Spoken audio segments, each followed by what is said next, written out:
اعوذ باللہ من الشیطان الرجیم بسم اللہ الرحمن الرحیم نحمدہ ونصلی علی رسولہ الکریم۔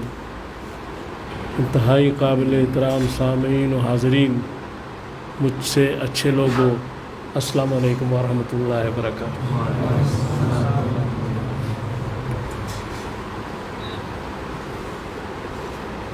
حضور سرور کائنات صلی اللہ تعالیٰ علیہ وآلہ وسلم کا ارشاد ہے کہ کوئی بھی اچھی بات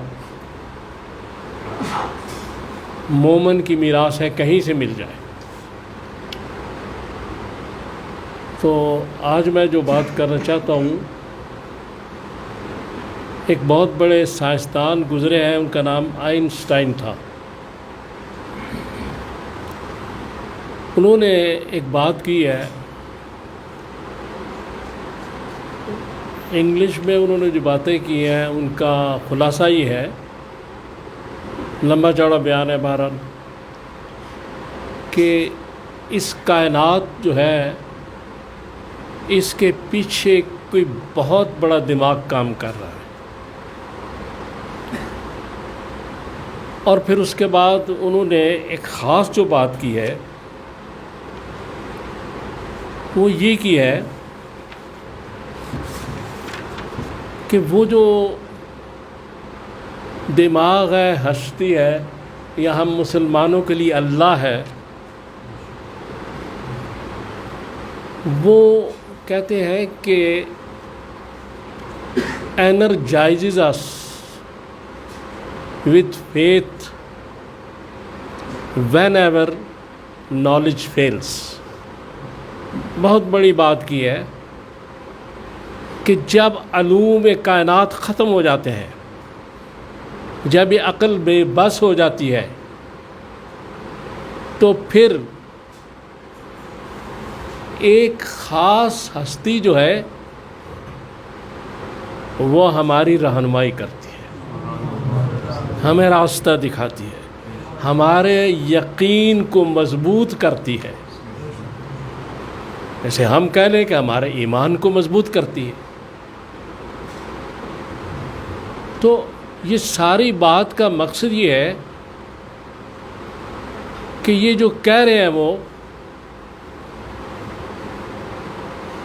کہ عقل جو ہے اس کی ایک حد ہے، علوم بھی ایک حد پہ جا کے ختم ہو جاتے ہیں۔ بعض ایسے سوالات ہیں جن کا عقل جواب نہیں دے سکتی، علوم جواب نہیں دے سکتے، وہاں سے پھر وحی الہی شروع ہوتی ہے۔ جہاں ریزننگ ختم ہو جاتی ہے وہاں سے قرآن پاک شروع ہوتا ہے۔ اس لیے شروع میں کہا گیا یؤمنون بالغیب۔ اب اس میں گزارش ہے کہ عقل جو ہے یا علم جو ہے یا علوم جو ہے وہ یہ بتاتے ہیں کہ زندگی کیسے گزارنی ہے، وہ دولت کمانے کے طریقے بھی بتاتے ہیں، ساری باتیں۔ لیکن عقل اور علم اس چیز سے قاصر ہے کہ وہ بتائے کہ کون سا ذریعہ حلال ہے اور کون سا ذریعہ حرام ہے۔ یہاں وحی الہی کی ضرورت ہے۔ رشوت سے بھی پیسہ کمایا جا سکتا ہے، کرپشن سے بھی ہوتا ہے، حلال طریقے سے بھی ہوتا ہے۔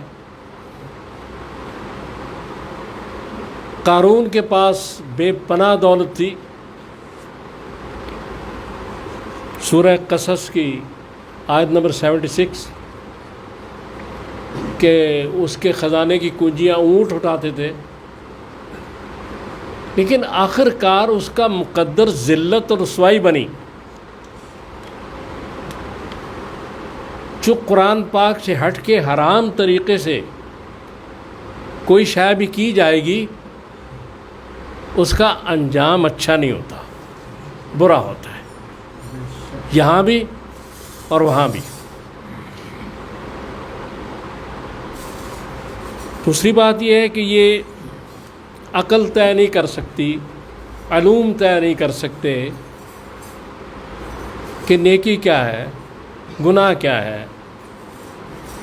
علوم تو بتا دیں گے، عقل بتا دے گی اس شے میں فائدہ ہے کر لو، اس شے میں نقصان نہ کرو۔ لہذا جوا جو ہے، گیملنگ ہے، اس میں بڑا فائدہ ہے، لیکن وہی یہ الہی روکتی ہے، کہتی حرام ہے۔ اور پھر سورہ نساء کی آیت نمبر 17 میں ایک بات کی گئی کہ جو لوگ جلدی سنبھل جاتے ہیں، اس کا مفہوم یہ ہے تو اللہ تعالیٰ ان کی توبہ قبول فرما لیتا ہے۔ اب یہاں یہ چیز دیکھیں کہ جو چیز گناہ ہے، نیکی ہے، یہ کیا چیز ہے؟ نیکی کیا ہے؟ گناہ کیا ہے؟ نیکی اور گناہ کی جو تمیز ہے، جو فرق ہے، وہ فرقان مجید بیان کر رہا ہے۔ وہاں سے پتہ چلے گا نیکی کیا ہے، گناہ کیا ہے۔ نہ اس کو عقل طے کر سکتی ہے، نہ اس کو کچھ سائنس طے کر سکتی ہے، نہ اس کو کوئی علم طے کر سکتا ہے۔ یہ وہی الہی بتائے گی، اور لیکن اس کے نتائج آپ کے سامنے آئیں گے کہ اگر کوئی شخص گناہ کر رہا ہے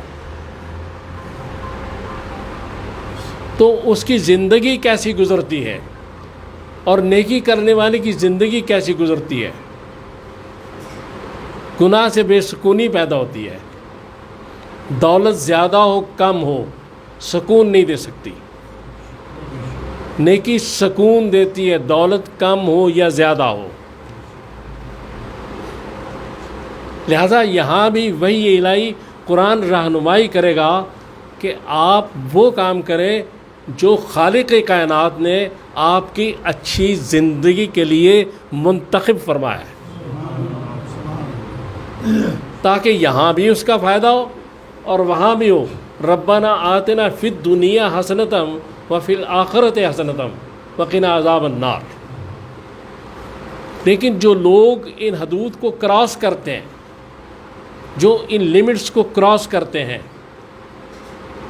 انہیں بے سکونی ملتی ہے، وہ ان کے ہارمونز ڈسٹرب ہوتے ہیں، امبیلنس ہوتے ہیں، اور ذہنی، جسمانی، روحانی بیماریاں پیدا ہوتی ہیں۔ لہذا قرآن نے وہ باتیں بتائیں کہ جس سے یہ زندگی اچھی گزرے، غم بھی ہو یا خوشی بھی ہو یا پریشانی بھی ہو، لیکن اگر قرآنی تعلیمات کا وہ عامل ہوگا تو اس کی زندگی سکون کے ساتھ گزر جائے گی۔ تو اصل بات کہنے کا مقصد یہ ہے کہ جو آئنسٹائن نے کہا، اس نے کہا کہ جہاں سب نالج فیل ہو جاتے ہیں، جہاں علوم فیل ہو جاتے ہیں، وہاں ایک کوئی پاور ہے جو ہمارے اندر کے ایمان کو، اس فیتھ کو طاقت دیتی ہے، مضبوط کرتی ہے۔ تو ہم تو مسلمان ہیں، ہمیں تو پتہ ہے وہ کون سی طاقت ہے۔ تو اس کے سامنے جتنے سجدے کریں گے، اس کے نبی پہ جتنا درود بھیجیں گے، اتنی زندگی اچھی گزرے گی۔ سب سے پہلی بات ہے توحید پر آنا۔ توحید پر آئیں گے تو پھر رجسٹر کھلے گا نیکیوں کا، ان چیزوں کا، پھر عمرے بھی لکھے جائیں گی، حج بھی لکھے جائیں گے، پھر نمازیں اور زکوٰۃ بھی لکھی جائے گی۔ سبحان اللہ۔ لیکن اگر توحید پر نہیں ہے تو رجسٹر بند ہے، کچھ نہیں لکھا جائے گا۔ لہذا اس لیے سورہ اخلاص اس کو کہا گیا جو اللہ تعالیٰ کا تعارف ہے کہ اخلاص کے ساتھ توحید پر آ جاؤ، اور اگر اس پر آ گئے تو تمہارے سارے گناہ بھی معاف ہو جائیں گے۔ تو اس لیے یہ جو وحی الہی ہے، یہ اس دائرہ کار سے بہت آگے ہے جو عقل کا ہے یا علم کا ہے۔ علامہ ابن خلدون نے بڑی زبردست بات کی، انہوں نے کہا کہ عقل کی ایک حد ہے، اس حد سے آگے عقل نہیں جا سکتی۔ وہ کہتے ہیں جیسے ایک سونا تولنے والا ترازو ہوتا ہے، اس میں آپ سونا تو تول سکتے ہیں لیکن پتھر نہیں تول سکتے، ٹوٹ جائے گا۔ لہذا ترازو کا اس میں کوئی نقص نہیں ہے، آپ جو چیز تول رہے ہیں اس کا نقص ہے۔ لہذا عقل ہے ضروری، اس کو استعمال کرنا بھی ضروری ہے، لیکن اس کی ایک خاص حد ہے، اس حد سے آگے نہیں جا سکتے۔ رشتوں کا تعین آپ نہیں کر سکتے کہ کس سے شادی کرنی ہے کس سے نہیں کرنی،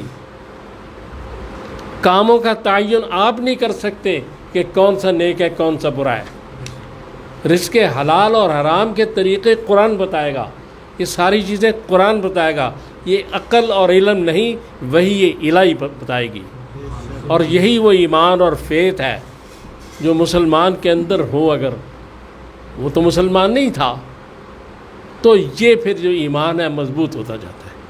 تو اللہ تعالیٰ سے دعا کریں کہ اللہ مجھے اور آپ کو توفیق دے کہ میں نے جو باتیں کی ہیں ہم ان پہ عمل کر سکیں۔ صلی اللہ تعالیٰ علی خیر خلقہ محمد وآلہ وصحبہ اجمعین برحمتک یا ارحم الراحمین۔